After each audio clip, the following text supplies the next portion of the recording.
Ladies and gentlemen, this be your first episode of the week for Early Late Night Chat. Please welcome your host, the man that took a week off to become the most, Ciaran Marchand! Hi, what's going on? Hello! What is going on? Early Late Nights is back, everybody. We're back. We took a week. It's last Tuesday was the last episode. I had things on Friday. Everybody else was busy, so we took a week. And now we're back at it, back with the latest Australian gaming and eSports news right here on Explosion Network. Twitch.tv/Explosion Network or explosionnetwork.com or all good services. I don't know. Ask my announcer person, Ashley. Ashley just asked in chat. Become the most what? Just became the most, man. Just became the most in my week off. And that's where we're up to. That's where we are at on this fine day. It's a good day. It's a great day. Welcome to the show once again. As the beautiful gentleman said, I am Ciaran Marchand, your host. And I'm down with the times. I'm down with the ear to the ground. If you watched last week's episode, I spoke about Diablo 3's potential projects, as well as it coming to Switch, or it might be the week before. But it was last week or the Friday before, whatever. But it's been officially announced now. Diablo 3 will be coming to the Switch after the good people at Forbes blew the cover on the story and was like, we'll just fucking we'll print it before they've announced it. And that's exactly what happened. So now we're guaranteed to have Diablo 3 on the Switch, which is going to be looking fantastic. I'm excited. And also, it's a very good thing Ashley Hobby's in the chat right now, because you'll be very excited for Shenmue 1 and Shenmue 2. The remasters are now coming to the PlayStation in the next couple of days. If you enjoy the series, you never play the series, grab your copy, have fun with it, enjoy it, relish in it. Ashley, maybe you can step away from Fallout Shelter for 5 minutes to play a classic, people would say. I wouldn't know. I've never played it myself. But hey, more power to you. And look, there's another thing. Another reason I took, and this was preemptive, and it lined up perfectly. Everybody, if you know me, if you know the show, you'll know, or if you heard the news, Spyro's been delayed, everybody. Spyro has been delayed again. Not again, this is the first time, but Spyro the Reignited Trilogy has been announced to have been delayed. This comes after some worrying news happened a couple of weeks ago, where they announced that Spyro 2 and 3 will not appear on the disc. They would be completely downloadable. People got worried. What does that mean? Does that mean 2 and 3 aren't ready yet? So Spyro the Reignited Trilogy has been pushed back to November.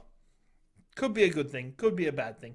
We'll see where that lies. We'll see how it goes. I kind of liked its spot for a couple different reasons. So I guess it's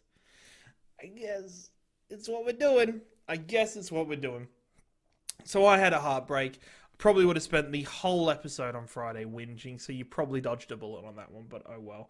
That's where we're up to with Spyro. And also, I want to quickly talk about an event that the Explosion Network is running. 16th of September 2018 from 12 p.m. that Sunday for 24 hours. We will be doing games done slow. We will be running and a rolling and a rocking and a roosing. We will be marathoning games for that 24 hours, all 4 members doing their part of the Explosion Network, getting involved. There'll be a whole variety of games. It's a great charity event for Checkpoint, an organization that helps with mental health in youths through gaming. So I'm really excited to be a part of it. I'm really excited to jump in and play some games. I'm not sure what I'm playing yet. I'm looking forward to see what all 4 members come up with as games to play, but I'm super excited. I'm super pumped. I'm super ready. It's going to be a long day. Everyone. That's fine.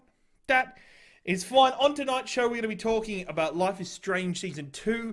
The official trailer came out before its release later in September, giving you all the latest eSports news, the news from Gamescon that's currently running.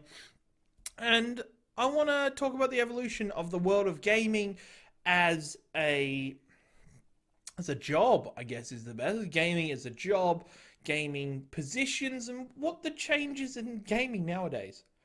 It used to be very cut and clear, and now completely different. And I'll be talking about some changes in my life that have brought up this topic for me. So, thank you.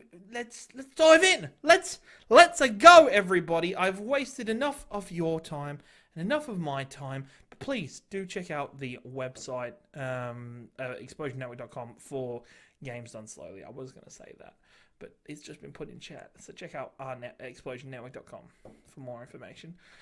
Well, there's a whole bunch of goals, checkpoints, things.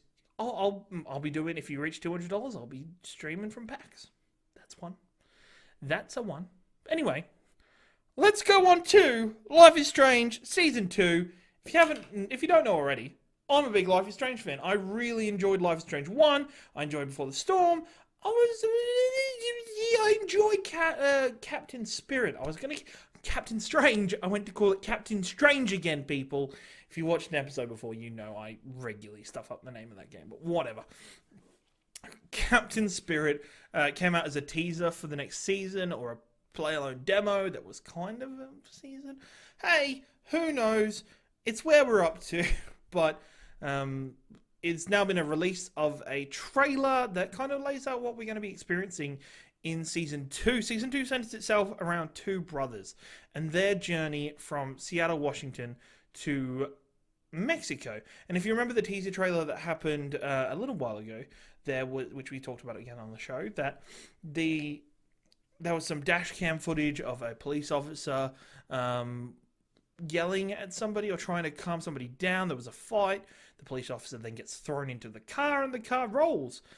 We now see kind of part of that from the other side. The older of the two brothers being pointed a gun at. I guess we don't know the full story about why he's getting the gun pointed at him, about which brother has the special powers, which I'm interested in. I'm going to take a guess and say it's the younger brother that has the special power of being able to flip shit and roll it over. But hey, we'll find that in the course of the game. The new trailer pointed at this is going to be a journey with the focusing on brotherhood. The last game had its own themes, and they were all very relatable, and we could relate with Life is Strange despite the supernatural themes that were throughout the whole game. So now to have this brotherhood, this journey that they're going on because the older brother's trying to run away, it's all extremely interesting for me. At the same time, I'm a little worried. I'm a little worried because from what this showed, from what the trailer showed, I was super like, I really hope you guys aren't trying to go down the Walking Dead Season 1 route. I'm trying, that has such a special place in my heart, and I do understand it means, it doesn't mean that nobody can ever do a child companion again in a game. But they did that so well in Walking Dead Season 1 with Clementine, as now that's unraveling with Season 4 currently being released. I really hope they're not going to completely rest this on having that same emotional connection, that same feeling. They seem like two very strong characters from what we saw out of the trailer. The older brother does, like, he seriously cares about his younger brother, and the age difference, I believe, one's 16 and one's like 9. So I'm interested. It starts with walking. Another worry I had is the journey that's happening from Seattle to Mexico. One of my favorite parts of Life is Strange is the character building, the actual interaction with characters throughout every episode, building up that kind of back and forth, building up an understanding of the other characters, and then to go and to do this thing where they're going to be moving from place to place, traveling.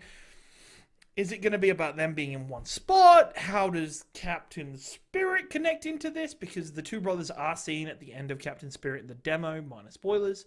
And obviously, whoever is saves the Captain Spirit himself. But it's interesting to see this. It's interesting to see this change. I'm just worried that we don't get that chance to build on character moments, to build on a relationship with certain characters other than the two brothers that are going to be featured the entire way through. But I'm pretty excited. I'm pretty looking forward to this. The teaser trailer and Captain Spirit both did a great job of conjuring up a number of questions, reminding you that this is definitely a Don't Nod and Life is Strange game. We had the guitar strings being plucked throughout the whole thing, with the music pieces were screamed Life is Strange. I'm really excited. I do have my reservations, but we'll be able to check out the full game September 27th. I hope it's good. Well, not the full game, episode 1, 27th of September. We'll dive into their story. One of us will be playing it here on the Explosion Network, I'm sure. So keep an eye out for that. It's going to be good. It's going to be fantastic. We'll have a lot of fun. Yeah, very good. Let's move on to eSports. I haven't had an eSports wrap-up in a little bit, but there's some big eSports stuff going on right now, and I wanted to bring your attention to it. Just move it into your line of sight. If you didn't know, the International 8, the Dota 2 Tournament of the Year, is currently running, where teams are battling out for their prize share of $24 million. $24 million! And that's not even, I think it's closer to $25 million. There's still time. There's still time for that prize pool to get even fucking bigger. At the minute, first place gets $10 million. That's like $2 mil per player. This is ridiculous. This is getting ridiculous money. It is completely crowdfunded, apart from the little bit that Valve puts in at the start. There are conversations about, is this prize building scheme, is it, can we keep doing this in the future? Is it going to drop off? Hell yeah, it's going to drop off. There's going to be a point where the tournament is not going to get this amount of money. And it surprises me every year. Every year I go, this will be the year it doesn't make it. This will be the year it doesn't make its goal. Makes its fucking goal every time. So the International 8 kicked off in the last 24 hours with that man right there, Gabe Newell, doing the opening speech, being a troll, being the man himself, making us all wish that Half-Life 3 was a thing still. But then the whole event kicked off with one of the upper bracket games, two of the upper bracket games actually, with Team Liquid versus Optic Gaming happening, and far out. That was a bloodbath. Go check out, I won't do any major spoilers, but Twitter was ablaze after Team Liquid commented the international was delayed by half an hour so everybody could get in. Team Liquid replied to that and said, is that half an hour longer for Optic Gaming to be in the upper bracket? Ooh. Let's not do that. Team Liquid, just going at it. Fine. You do you, but you do fantastically. The whole range, it is a spectacle. Even if you don't follow Dota 2, even if you don't understand the game, check it out. They have a beginner stream where you can learn about the game, where they talk about the game in a more layman's terms and kind of discuss actually what's happening in the game, which can be incredibly helpful if you want to start getting into the game, if you want to learn a bit more about it, dive into it, have a look, see what's going on. It's a pretty exciting event. It runs for this entire week. The group stages were all last week. It runs for the entire week. There is fantastic involvement by the casters, by the players. There's beautiful little segments. You feel super involved, and the show goes a fucking long time. It's currently happening in Vancouver, Canada. There.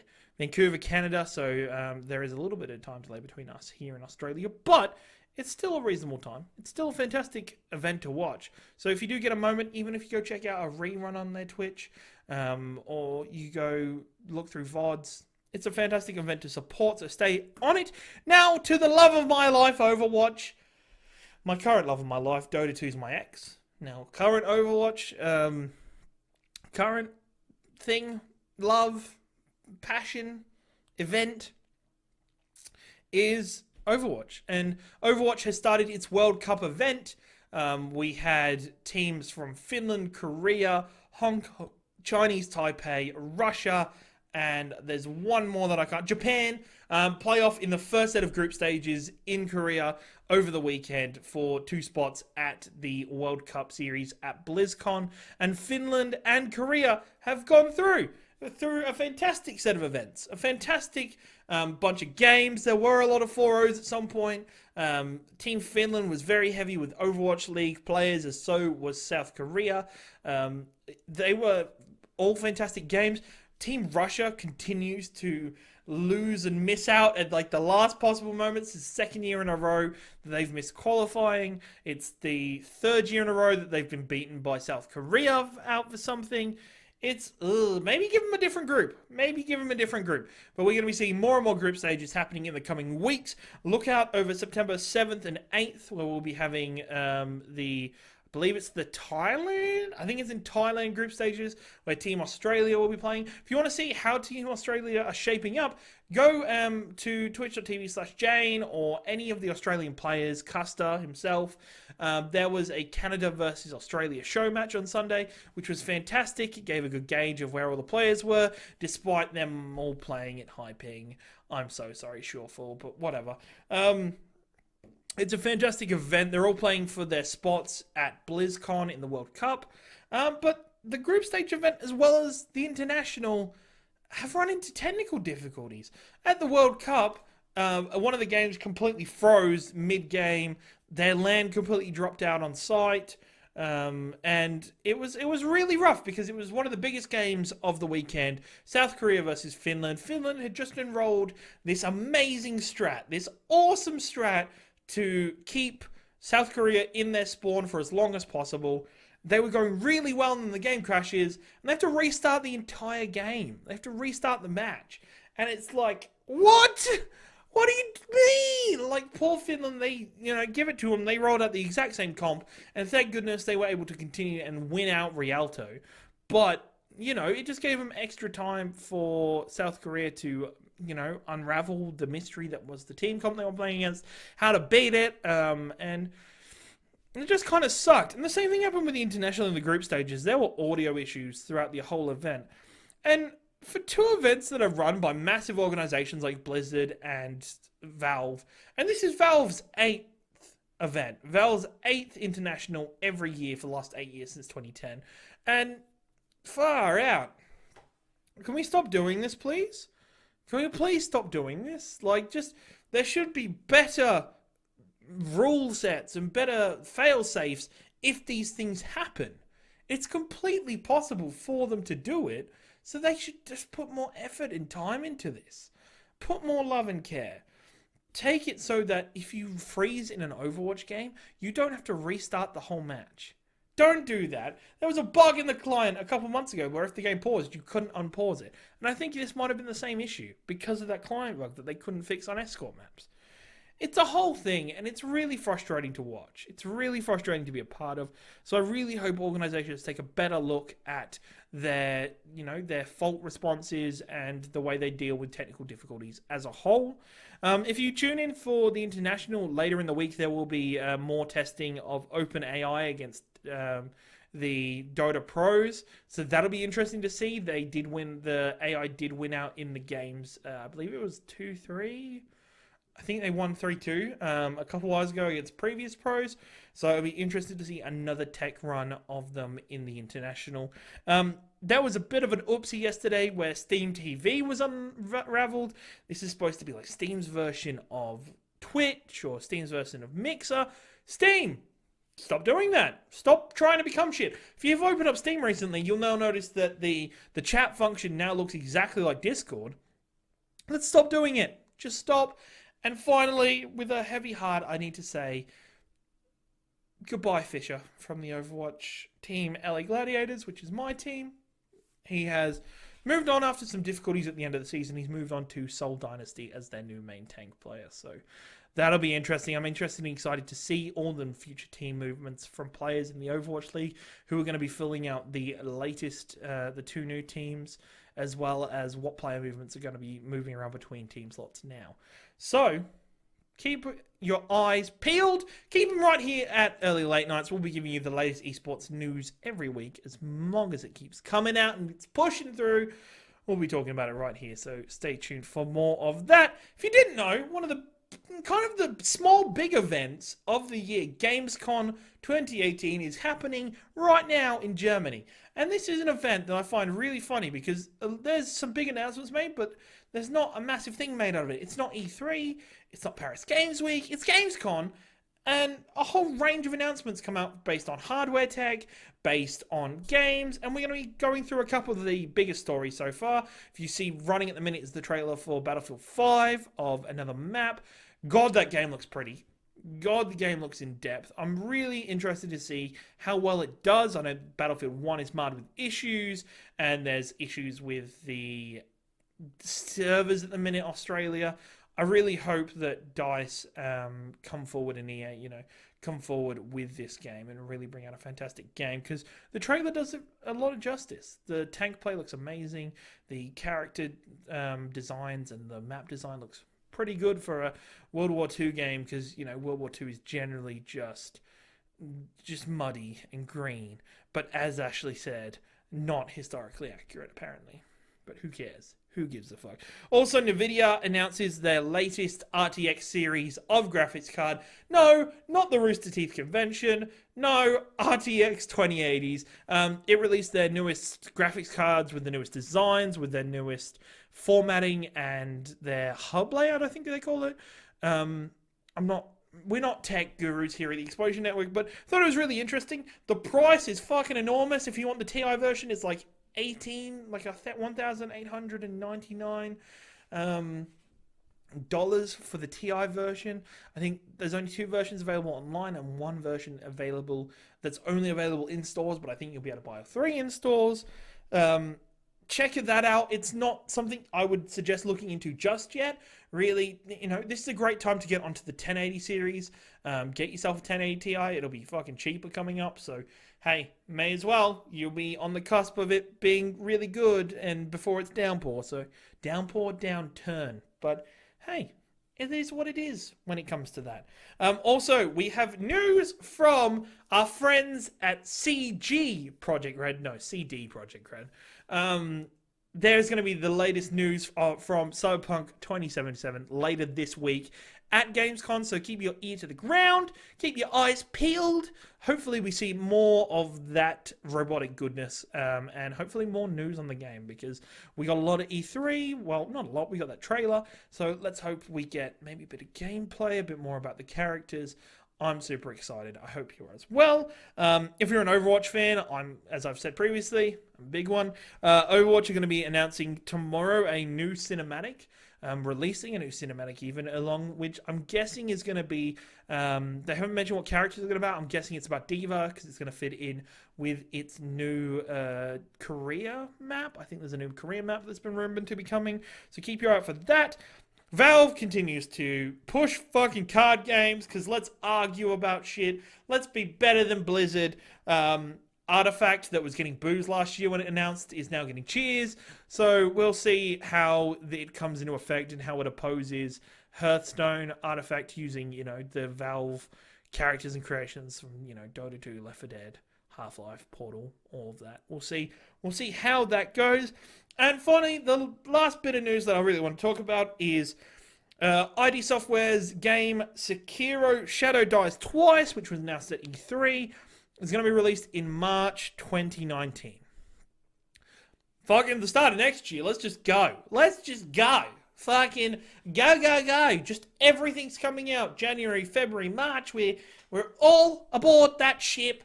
And it's going to be a crazy time. Make sure you stick around with us to ride through the waves of entertainment and see exactly what is going on.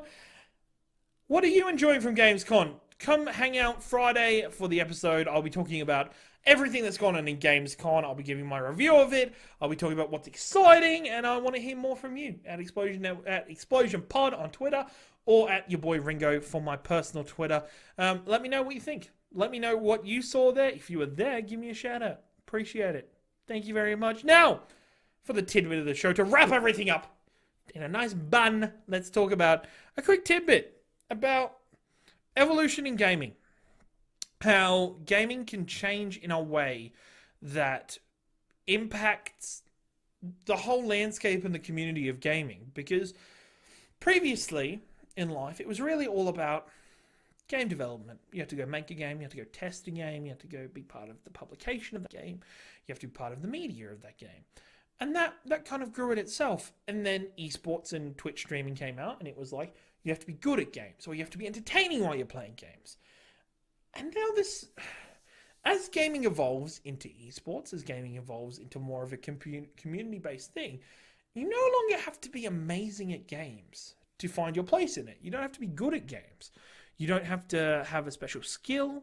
You just have to have a passion. And there's so many different things. And this leads me to, I got asked last week to coach an Overwatch team. And I've dived into it full-heartedly. I've done several scrims with them now. I've done analysis. I'll be doing an analysis video with them tomorrow on it. And I think it's fantastic. More and more people are now building careers in the gaming industry based off supporting games. I said a couple of weeks ago, you might have seen Fortnite. There are now Fortnite coaches being a thing as that's built up and brought into the game, into the world. We now have coaches for different games. I've selected the video of probably my main man, Jane, from YouTube and Twitch, who has made a career and a living out of being a Overwatch analyst and a coach, and now has got himself a full-time job with the Dallas Fuel coaching, assistant coaching for them, and he's the head coach of Team Canada in the Overwatch World Cup. This has been evolved from him having a passion. He's good at the game, but he also has a passion at actually understanding the game. His level of understanding and level of being able to talk to others about their potential in the game is amazing. And that's what inspired me. And the moment I got asked to coach, it clicked for me. I said, yeah, exactly. Like that's really cool. Hello, it's Renee Chan. How are you? It clicked for me that cool. Yeah, that's totally something I would do. When it comes to games, me personally, I have a passion for a game and then I consume as much content about the game as possible. So my big brain, my 200 IQ big brain over here, is not as good as my mechanical skill at the game, which is like here. So my big brain's bigger and heavier and stronger, but my clicking and stuff is not as good. And so now that that's evolved and that's changed, I'm now finding a use for that big brain. I'm now finding a use for my ideas and my passion about Overwatch that isn't directly just playing the game. It's now talking and helping each other with the game. It's amazing how now people can get into these roles of coaches, analysts. You can be a commentator for a game. You could be a host for that gaming event. You could just be, you could go into tech development. So you could join the tech team of a gaming event so you can stop the technical issues. There's so many opportunities and avenues that are now being created by gaming that it's becoming this, it's integrating itself into the world in such a way that it's putting a positive aspect into the world. People are now putting their passions into games in different ways. You no longer have to feel like you can't do anything because you're not good at a game, because you don't know how to develop a game, because your interest doesn't rely on being good or understanding and going to learn how to develop a game or how to program or how to code or how to design, or if you're better at art. Your passion can severely push you further than ever before thanks to the changes in gaming, the evolution of the gaming communities. And that's fucking fantastic. It's so cool. And I think if you have a passion for a game, find where it fits. Find how you can use it. Ash just said, thank God that I have another outlet for Overwatch. I know. Definitely. It helps.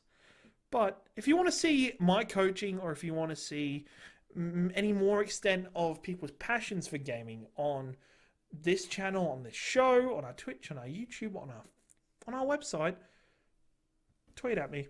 At your boy Ringo, or at Explosion Pod, or if you want to talk about anything from this show or any of our podcasts, do those two links. Give us a follow right here on twitch.tv/Explosion Network. It's been a pleasure, as always, serving you as the host of this show. I've been Ciaran March, and check out the website, explosionnetwork.com. If you want to support us for games done slowly, please go to the website. Give us what you can. If not, come join us for that day, 16th of September. We're going to try to raise as much money as we can. It's a fantastic event. It's going to be fun. I'm excited. I will see you on Friday for another episode of Early Late Nights. Thank you very much for joining me.